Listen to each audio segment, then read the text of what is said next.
I tried Death Must Die for the first time, and this happened. Pressing the play button, I got in the game, as one would expect, and wanting to see the meta progression, I immediately died. But there was still no meta progression, but instead, a sort of a lobby area, cathedral of sorts, and where time, literally, spoke to me saying that death will stand trial. It's awesome that the game has lore, but this makes no sense. Back to gameplay, I suppose. So I got in, killed a bunch of enemies, and there it was, an item drop. My character also told me to pick it up, very convenient. And there is no meta progression per se, but there's item progression. Not the first time the roguelike did it, but it still looks good. Regarding the level ups, you get a message from one of the gods in the game, with a, mind you, voiced blurb. First one I got seems to be fixed though. You also get to pick a blessing attack or passive effects. I took Breath of Fire, seemed the most useful. So top right there is a minimap, and for a while there were yellow dots on it. So I became curious as to what they are, and literally they were curious. If you played a world-renowned game, Darkest Dungeon that is, or Shrines, if you played a little unknown indie gem called Diablo.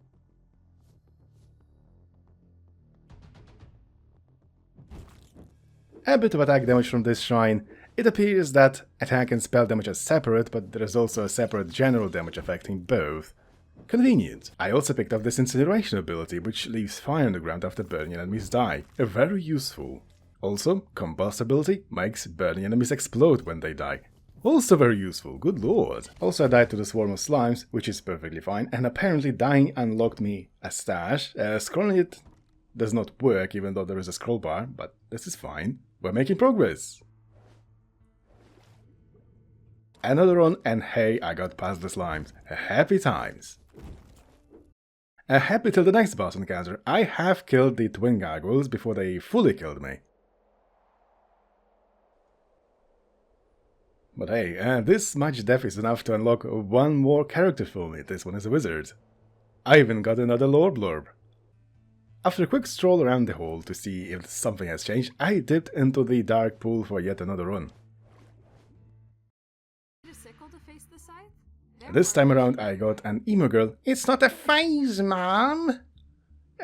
to give me the first blessing, and the blessing was necromancy. Now I have skeleton bros following me, which is neat. I seem to be getting a lot of items. Hey, summer's back, and now my attack set enemies on fire. You'd think the default attack does it already, seeing how you throw fireballs as the default attack, but nah. You need a special skill for your fire to set things on fire. That makes perfect sense. My necromancy went up to expert. Did not know it's something that can happen, but hey, stronger skeletons then that last longer. Happy days.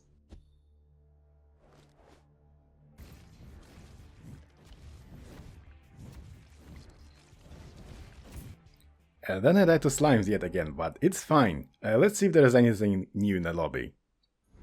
Unlocked campfire, which is something I did not notice or use until much later. I mean, I'm 100 hours into this game already, but hey. I got another lore blurb from the night character. There's also a new shop, yay for more items. This was it for the first impression. The game is very similar to every other arcade ARPG, or as people call it these days, a survivors-like after Vampire Survivors. Even though that by far wasn't the first or the second game of that time, but hey. At the very least, Death Must Die has pretty pixel graphics and coherent style, unlike some other games out there. The lore still makes absolutely no sense. And up next, my first time beating max difficulty, assuming it's out actually.